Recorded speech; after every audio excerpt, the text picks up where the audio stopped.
Let's break it down. Cost is the number one question we get when we're asked about surrogacy.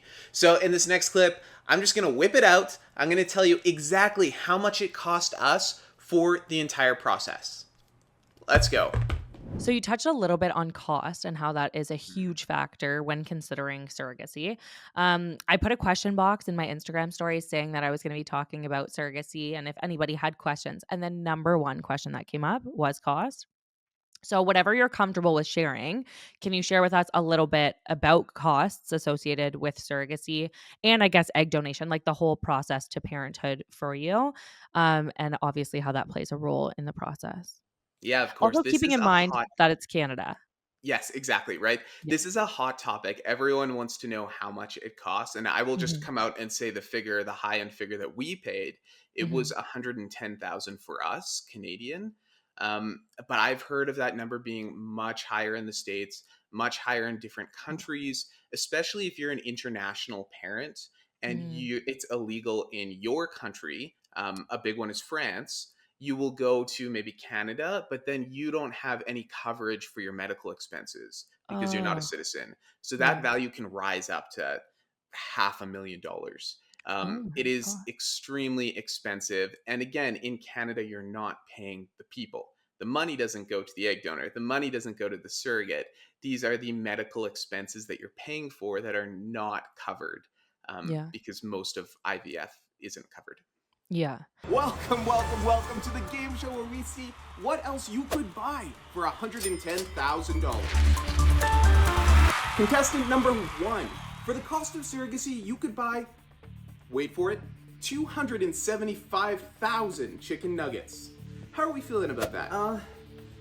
Wow. I feel like that's a really bad investment. But nuggets. Either way, nuggies are life. All right, moving on here. Now, for the same price, you could also get 550 chihuahuas, each in tiny Gucci sweaters. Ooh, what are we thinking about that option? I do love this option. Like, tiny chihuahuas in Gucci sweaters. Oh my god.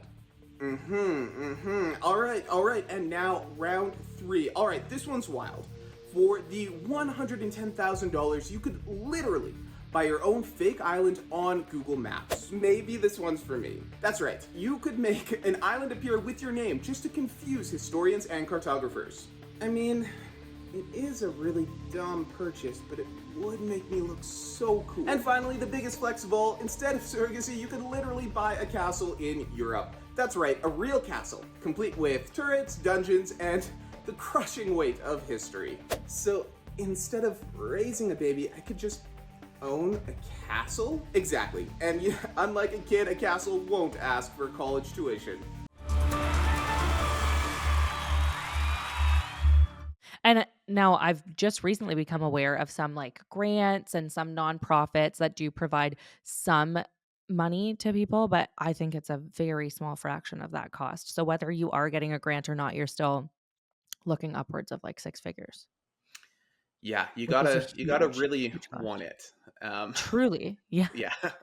Yeah. Because that's like life changing money to people, right? Like that is, I'm sure you had to change your whole lifestyle to make sure that that would be something that you guys could plan for. And I guess it goes back to you saying that you were able to plan it. Like that's the benefit of surrogacy is you do get to have a plan of when you're going to embark on that journey, when the cost will come up. But I think it's something important to note is that the journey of surrogacy and having a baby in this way is costly. And I think that it becomes a bit of a problem too for people because that's just an extra added barrier for somebody who already maybe is having struggles with fertility for any reason. You know what I realized? People just don't like to talk about the cost of things when it comes to surrogacy. And one other thing that they really don't like to talk about is infertility. And you know what? That's really a shame because it's something that should be talked about more and it affects so many people. So, in this next clip, me and Ariana really dive into the stigmas associated with surrogacy, infertility, and IVF. And it does get a little raw and emotional, so stick around with us. It's definitely an important one for you to watch if you've ever considered surrogacy, because these are emotions that you will likely go through.